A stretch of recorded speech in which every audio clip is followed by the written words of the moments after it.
Après 157 jours de marche, Mehdi Debrah arrive enfin à Alger. Ce jeune homme de 27 ans a entamé son aventure le 5 mai 2022, quelques mois après le décès de son père. Un habitué des grands défis, Mehdi a décidé de faire ce long périple en mémoire à son défunt papa.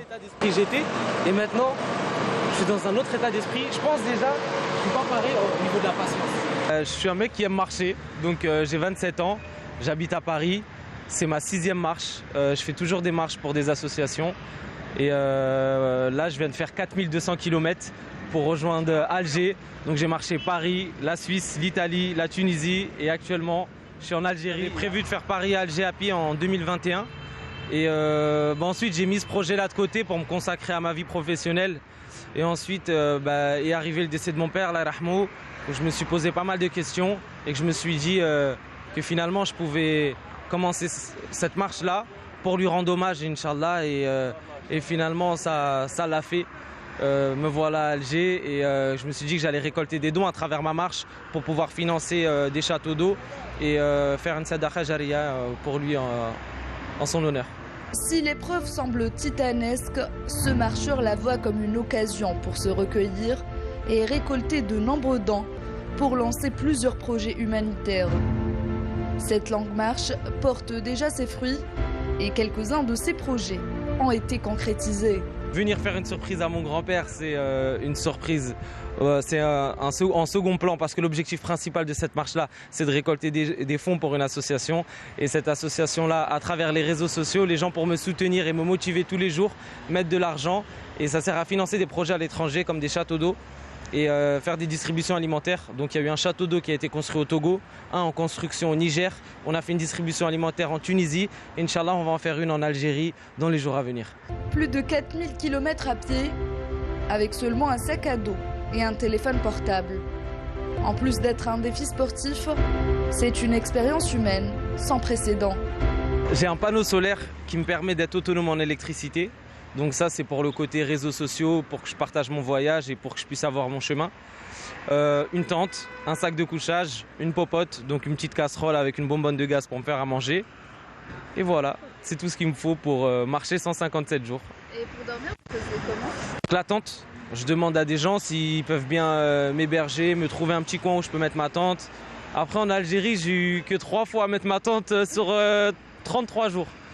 J'ai été invité tous les jours. En fait, l'avantage de voyager seul, c'est que quand on voyage seul, on rencontre généralement plus de monde. Les gens sont curieux. Alors que quand on est à deux, on a tendance à s'enfermer avec son ami. Et là, parfois, les gens ils me voient, ils me disent « Qu'est-ce que tu fais? Tu viens d'où ?» Après, j'explique mon projet. Et généralement, tout le monde me tire chapeau.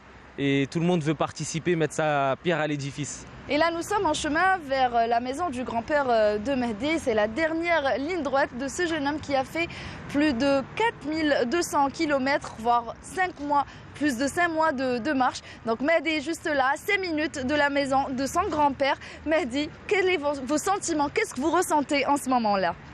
J'ai du mal à réaliser que j'ai marché autant de temps pour voir mon grand-père. Je suis ému, ça fait plaisir. Et là, j'ai juste hâte d'aller le voir. Peut-être qu'il y a mon oncle quelque part qui doit me voir, qui doit m'attendre, mais je suis trop pressé. Et bien là, on va vous suivre et on va voir la réaction de votre grand-père et la vôtre aussi. Let's go, let's go. Comment ça va? Ça va?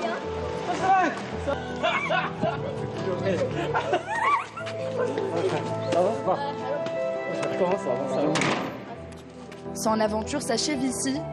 Un défi relevé pour Mehdi Debrah, qui retrouve enfin son grand-père après 4 ans. Un moment de joie pour ce jeune homme et une fierté pour toute sa famille. Bien sûr, je suis fier de lui.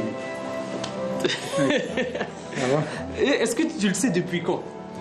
Oh, ça fait bien longtemps. Il n'y avait pas de surprise en fait. Je suis très content. C'est des larmes de joie. 157 jours. Et voilà, me voilà enfin. J'ai retrouvé mon grand-père en famille et je vais profiter à fond. D'ailleurs, depuis qu'il était petit, j'ai toujours adoré. Ça se voit qu'il vous adore aussi puisqu'il est venu à pied jusqu'ici. Juste pour vous. C'est un plaisir. Ça fait plaisir. Et ça fait plaisir aussi à tous les Algériens. Ouais, j'ai pas pris de billet retour. Donc je sais pas combien de temps je vais rester. Vous n'avez pas pris l'aller aussi, hein? Ouais, j'ai pas pris l'aller. C'est vrai aussi. Donc voilà, ça fait plaisir. Pour l'instant, je vais profiter du moment présent avant tout. Un challenge qui a passionné des centaines de milliers de personnes qui le suivent et qui étaient partout où il passait pour le soutenir et le motiver à aller au bout de son projet. Là, j'ai vraiment découvert l'Algérie. Une petite partie parce que le pays il est très grand, mais l'Algérie pour de vrai. Ça veut dire que j'ai traversé toute la côte, j'ai fait près de 800 km environ. Donc j'ai parlé aux Algériens, j'ai appris à les connaître dans leur globalité. C'est des gens généreux, ils n'attendent pas de me connaître sur les réseaux sociaux pour me donner de l'eau ou pour me donner à manger. Juste, on me voit marcher au bord de la route sous 40 degrés, on me ramène des bouteilles d'eau sans me connaître parce qu'ils savent que ça demande de l'effort et que c'est dur de marcher.